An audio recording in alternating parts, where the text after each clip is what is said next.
My name is Cassandra Dorn, and I'm a financial planner with Provident Financial Consultants. Over the course of my career, I have worked with many clients who have grieved the loss of a partner. It is my job to give them the information, time, and support in order to help them move forward during this difficult phase in life. I'm about to tell you a story that will be familiar to many of you. Betty and Bill were married for many years. They were best friends, parents, partners in every sense. So when her husband Bill died suddenly of a massive heart attack, Betty went into shock. I felt like I was in a fog. I was just numb, she explained later. Suddenly, Betty had lost the most important person in her life. Not only was her heart broken, but her whole core was shaken. Betty was left with uncertainty, doubt, and fear about her future. Betty isn't alone in these feelings. In our time together today, we will first take a look at some of the startling facts about widowhood. Then we'll take a look at the impact that grief and emotions have on a widow and her ability or his ability to move forward. Then we will examine the 3 stages of widowhood. Next, I will share 5 common mistakes made by widows and provide tips on how you can avoid these pitfalls. And finally, we will go over the next steps that both widows and non-widows can take to be prepared for their financial future. Now let's take a larger look at what's happening with widows nationally. There will soon be 12 million widows in the U.S., with about 800,000 added each year. Widows are one of the fastest growing demographics in our country today. The average age a wife becomes a widow is 59.4 years old. This is usually a big surprise to many, but when you factor in women whose husbands die in the line of duty, military, police, firefighters, that brings the average age lower.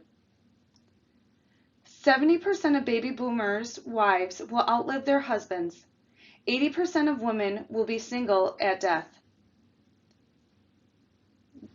Women generally live longer than men do, and often they marry older men. Most widows can expect to be on their own for several additional years after their husband's death. And finally, half of women over age 65 will outlive their husbands by 15 years. And many widows feel less secure about financial matters after the death of their spouse, which is why we are talking about money in this seminar today. Although we will cover important details about how a woman can approach her financial situation following the death of her spouse, it's important to first recognize how her emotional state affects everything in her life. Let's talk about grief, emotions, and the cognitive disconnect that new widows typically experience. Every widow's journey is different, but many feel a wide range of emotions after their husband's death. Aimlessness, frightened, physical pain, paralyzed, lost, overwhelmed, disoriented, vulnerable, forgetful, relieved, lonely. The list goes on and on. The flood of emotions continue. All a widow may say is that she feels like she's in a fog and can't think straight. Those of you who have experienced widowhood may relate to the feelings of you may be losing your mind because you just keep forgetting things like where you put your car keys. When we are in the midst of deep grief, our thinking and decision-making skills are sabotaged. Our brains function differently. You probably have seen articles about stress. When they rank the top 100 stressful activities, things like moving to a new community, birth of a child, kids going off to college, getting a promotion, and so on, what's right there at the top? That's right, the death of a spouse is the number 1 stressor. Smart women suddenly can't get their checkbook to balance, or they can't read their financial brokerage statements. These are women who did just fine before their spouse died. Different parts of the brain can't process information normally. When a widow is in the midst of deep grief, she may experience stressful cognitive disconnect. Her brain really may function differently. The lower section of her brain that may control basic bodily functions like breathing and blood flow work okay. But the higher cognitive functioning, that part of her brain is just working as it does when she's not under extreme stress. Some women describe this early grief phase as the most difficult time they have ever faced in their life. It's rough. So if you are a widow, you know that what you are experiencing is perfectly normal. Also know that what's normal for you is not normal for another widow. And if you are a friend or a relative of a widow, please be supportive of her while she's grieving and understand that this is all part of the process. As a widow makes her journey to independence, there are 3 stages she may pass through during her transition. First, know this process typically takes years. For example, just moving out of the first stage typically takes more than a year. The 3 main stages are summarized as grief, growth, and grace. Stage 1 of widowhood is possibly the most vulnerable time for a widow. Most widows will describe this stage with one word: numb. Immediately following the death of her spouse, a widow is experiencing the cognitive disconnect that we discussed earlier, but she is still facing some important decisions that need to be addressed. It's important to recognize your current stage of grief and make decisions accordingly. For example, critical tasks in this stage of widowhood are taking care of me. Take a deep breath. Surround yourself by your support network. Make sure you are eating and sleeping. These may seem like no-brainers, but in deep grief, a widow needs this advice and support. Also at this stage, it's critical that a widow is heard and understood by her family, her peers, and her advisor. Letting her share her story alongside any worries or fears she may have is therapeutic for the widow and helpful for her advisor. If you are working with an advisor during this stage of grief, be sure it's someone you are comfortable with. I often find when I work with my widows, our first meeting is just talking about those things. The fear, what needs to be done, how are they feeling about their cash flow. And oftentimes we find ourselves going into stories about their significant other that they lost in hopes that if I didn't know the person, I get to know what was important to them and what's important to their surviving spouse. And lastly, an important step during this time is financial triage. This includes things like making sure the regular bills are still being paid, the gas and electric, mortgage, phone, water, etc. Also, the widow should be filing any life insurance claims at this time or addressing any healthcare bills that may need attention. She and her advisor should take a look at her cash flow and make any necessary adjustments. But this is not the time to make irrevocable decisions. For example, it is not a good time for the widow to take proceeds from her spouse's life insurance policy and purchase another policy or contract. She shouldn't immediately disperse funds to family members. She shouldn't immediately sell her home. All of these things are large decisions and that they can wait until later when she is less emotional and has time to think through the decisions. If you are working with an advisor who suggests big decisions while you are in deep grief, I would think twice. In fact, I tell my clients when they are going through this stage, take a breath. Money sitting in the bank is a comfortable position. We can always make decisions later. There's no rush to jump. As a widow moves into the second stage of widowhood, she may begin to feel that her cognitive functions are normalizing. She's no longer leaving post-its around the house to remind herself of small tasks, or she may feel like a fog around her has been lifted. This is the stage in which she should be taking care of business. She has been focused on taking care of herself and attending the immediate financial needs since the death of her spouse. But now she is more prepared to make some more significant decisions with the guidance of a trusted advisor.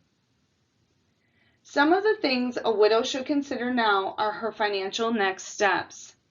She should take a look at current investments and work with her advisors to make adjustments that fit her lifestyle. She may also want to talk to her advisor about her retirement income plan and making decisions about strategies that are appropriate at this stage of widowhood.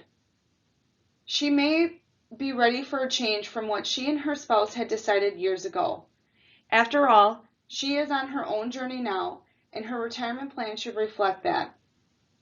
Also, now is a good time to revisit her housing decisions and decide if she wants to keep her home and move on. This is an important stage. We spend a lot of time talking about tax issues. What people don't realize is upon the death of a partner or a spouse, your tax brackets typically can change, and we need to be prepared for those changes. There's also changes in costs and insurance coverage, health, and of course, life insurance. With regards to the house, that still can take years. Sometimes widows want to stay in their house because it's a comfortable place and they want room for family gatherings.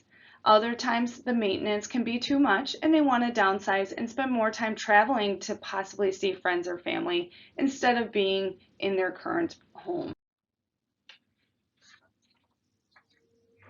And the third stage is called transformation.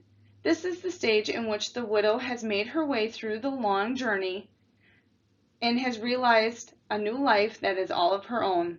She is independent and can focus on more than just taking care of herself and her financial decisions. This stage is very fulfilling for a widow, and often a new purpose in life evolves from her experiences. When a widow reaches this stage, she may be focused on taking care of more. What this means is thinking about advanced planning concepts like estate planning and charitable giving.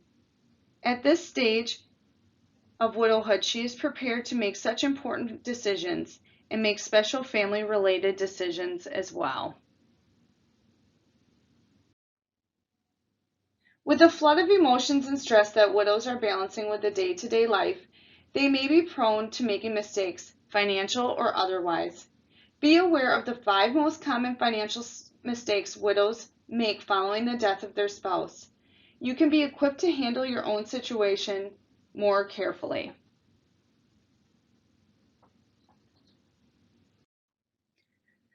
The first mistake to avoid: don't rush. I cannot stress this enough. Postpone major decisions in the first year if and when possible. Granted, there are some things a new widow needs to do soon, like take care of the funeral and file for benefit payments. You also need to look at your cash flow, the sources of money coming in and the bills going out. Make sure you have continuing health insurance. This one is huge. I work with widows all the time, and one of my first big pushes is to resolve health insurance, especially if they were having that coverage through their deceased spouse. It is important to take care of you. That's what I tell my widow clients, and therefore one of the first steps really does not have much to do with me, but ensuring that they have proper health insurance coverage should something happen to them before we can resolve other financial matters. So one of the questions I encourage them to ask is, can they stay under their deceased partner's plan or not? If not, we need to explore other resources. However, many decisions can wait until you are thinking more clearly and have the time to sit down and be thoughtful about these decisions. With life insurance money coming in, sometimes widows are pushed to invest that money right away. Maybe in an investment that isn't necessarily right for them. I find that widows are better off just parking the money temporarily in a special account, either at the life insurance company or at their bank. This gives them the feeling of support that they have access to that money if need be. The longer-term investment strategies can always be worked out later.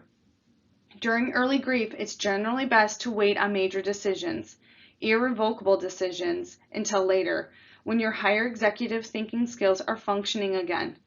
That may be in 6 months or a year or so.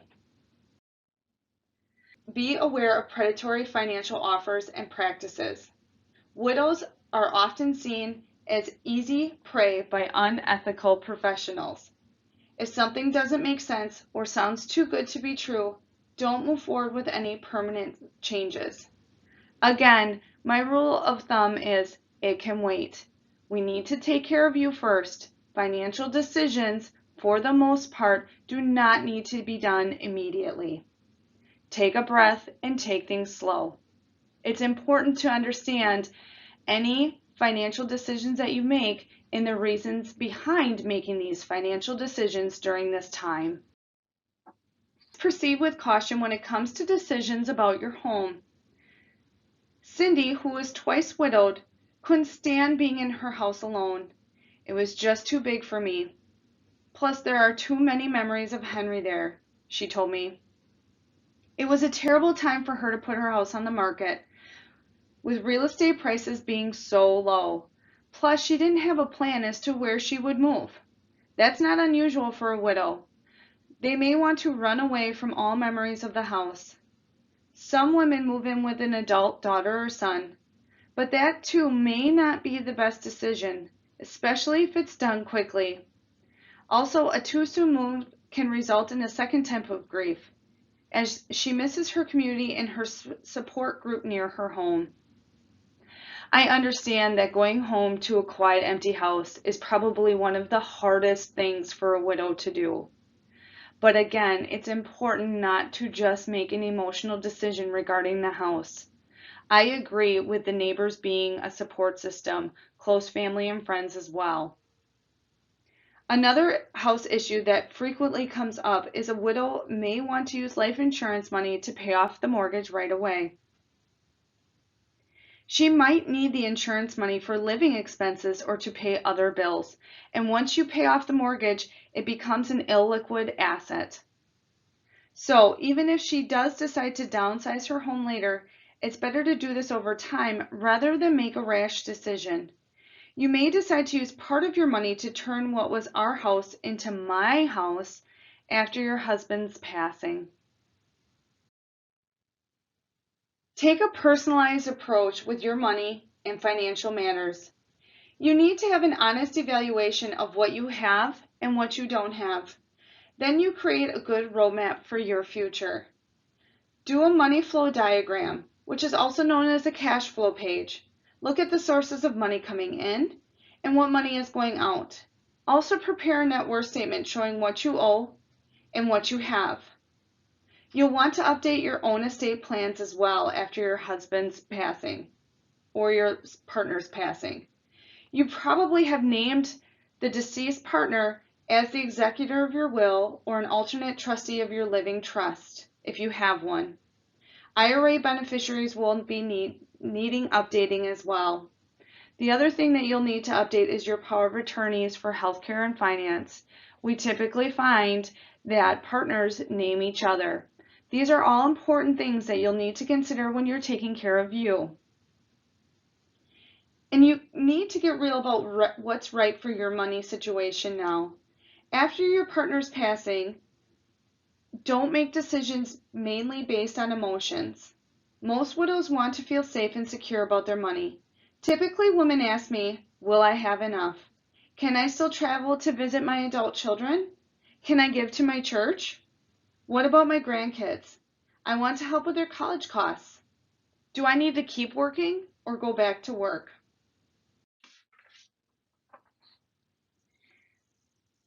And the last mistake is do not be a purse for others. That includes family members and even potential new suitors. Often children or other family members will have monetary requests after a spouse dies.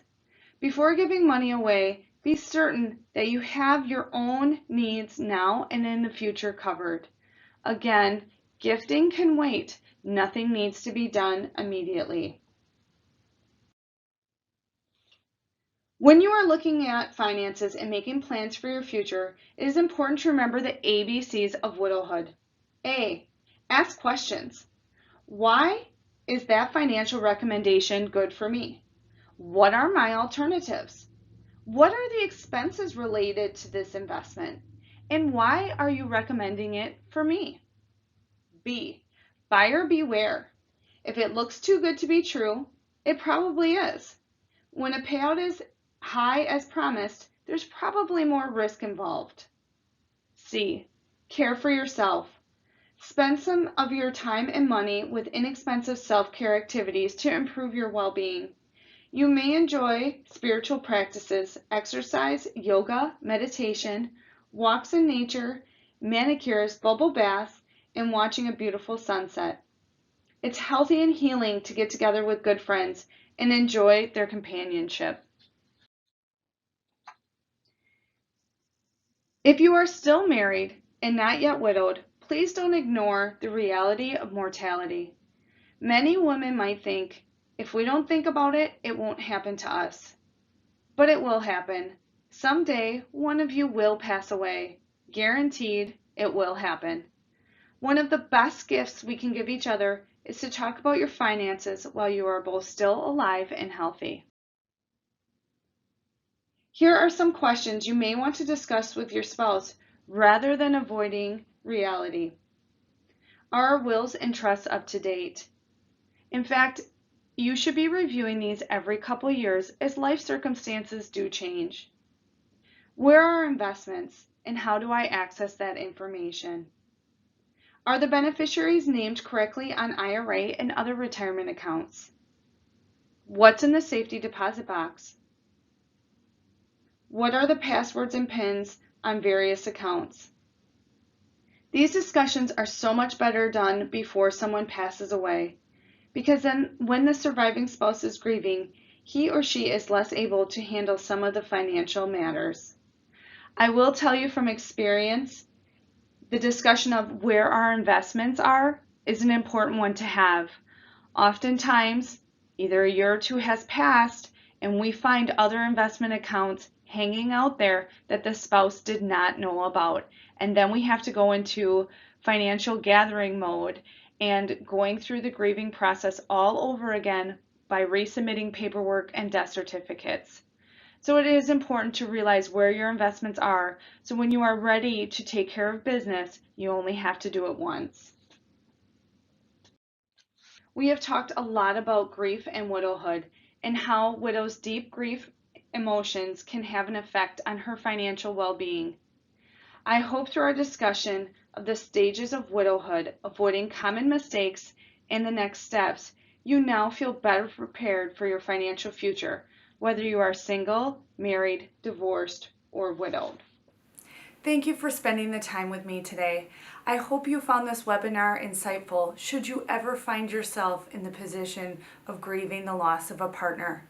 If you have any questions, please feel free to reach out at info@providentfc.com. Thank you again, and I hope to see you next time.